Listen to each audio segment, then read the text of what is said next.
भवाना का रुख करते हैं, जहां ओपन मार्केट में महंगाई का तूफान थम ना सका। मुनाफाखोर बेलगाम हो गए।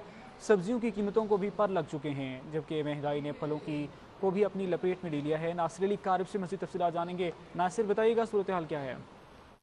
जी बिल्कुल, ओपन मार्केट में महंगाई का तूफान ना थम सका। फल, सब्जियां, सब मिसालाजात गरीब आदमी की पहुंच से दूर हो गए।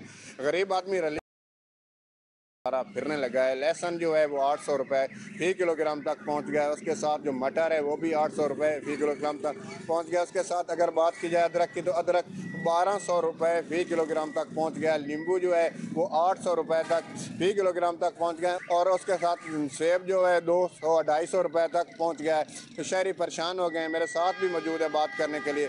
सर बताइएगा, फल सब्जियों की कीमतें आसमान से बात नहीं कर रही, हुकूमत से क्या मुताबिक? सब्जी लैन आया, सब्जियां इतनी महंगियां, 700-800 रुपया कमाने वाला मजदूर बंदा दिहाड़ीदार हाँ जी। आलू हैं पालक है 20-30 रुपये किलो है, हूँ 120 रुपये तू फरोख्त हो रही है। सेब हैं जी के अंगूर हैं वो 600 रुपये किलो हैं जी। जी बिल्कुल, इनकी बात आपने सुनी, परेशान दिखाई देते हैं। वो कहते हैं कि आलू है, उसके साथ जो भिंडी है वो भी हमारी पहुंच से सारे दूर वाक़ा हो के गई लिए है। बहुत शुक्रिया आपका। हुकूमत की जानिब से यूटिलिटी स्टोर्स पर सब्सिडी तो